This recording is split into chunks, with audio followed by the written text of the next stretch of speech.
Ele é um edifício grande e o nome Nações Unidas foi cunhado pelo presidente Franklin D. Roosevelt dos Estados Unidos.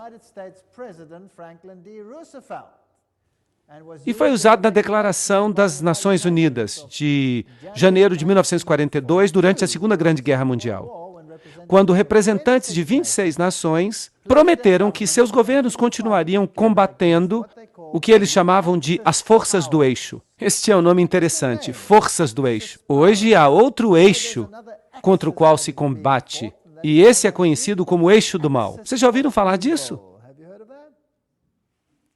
A precursora das Nações Unidas foi a Liga das Nações, e essa era uma organização concebida em circunstâncias similares durante a Primeira Guerra Mundial e estabelecida em 1919 por meio do Tratado de Versalhes para promover a cooperação internacional e para buscar paz e segurança. Eu estou tirando isso diretamente da página da internet das Nações Unidas. Então não há nada estranho nisso. Isso é apenas história. Em 1945, os representantes de 50 países se encontraram em San Francisco, na Conferência das Nações Unidas. E eles então inventaram um diagrama das Nações Unidas.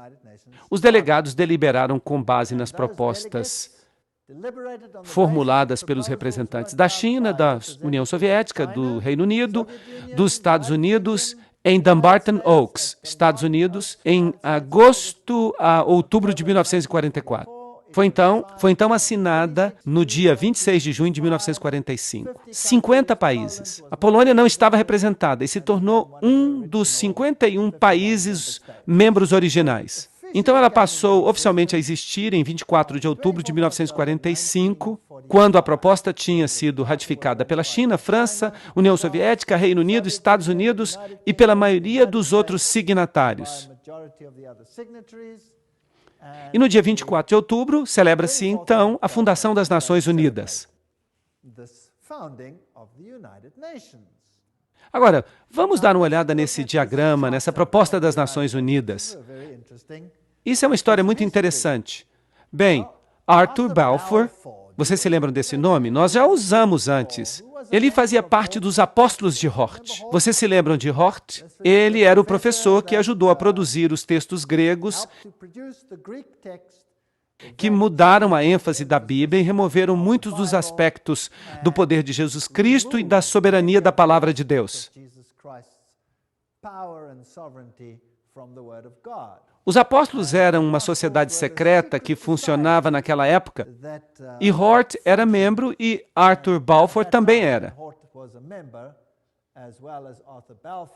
Além disso, Arthur era presidente da Sociedade para Pesquisa Psíquica e logo se tornou o primeiro-ministro da Inglaterra e foi importante na Primeira Liga das Nações. E esse ministro se tornou também, é claro, participante ativo da escritura do diagrama ou da proposta inicial da Liga das Nações. E foi essa proposta que formou a base das Nações Unidas.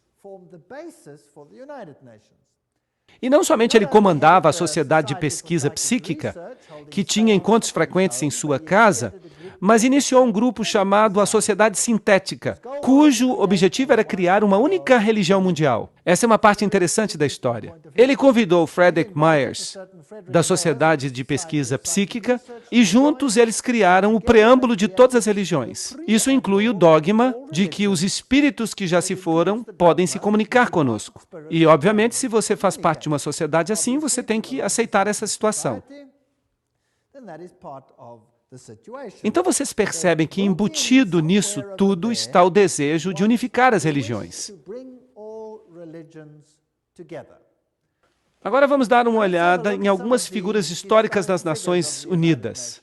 Alger Hiss se tornou o secretário-geral em exercício depois do estabelecimento das Nações Unidas. Em 16 de abril de 1945, nessa edição da revista Time, ele é chamado de um dos jovens mais brilhantes do Departamento de Estado. Foi Hiss e Joseph Johnson, que depois se tornou secretário dos Bilderbergers. Percebam que as sociedades secretas estão nisso. Foram eles que escreveram a maioria das propostas iniciais das Nações Unidas. Esses maçons de postos elevados, os Bilderbergers, foram os responsáveis por essas propostas. Agora, nós sabemos em que eles criam.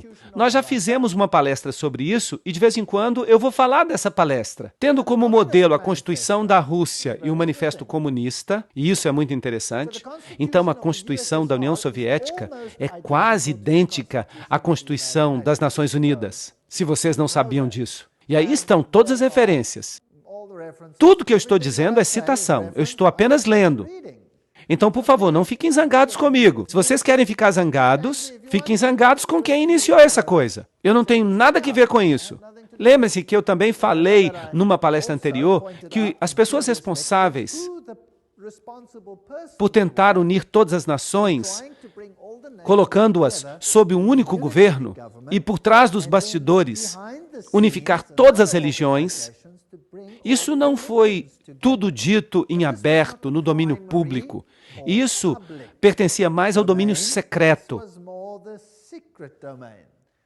Winston Churchill foi um.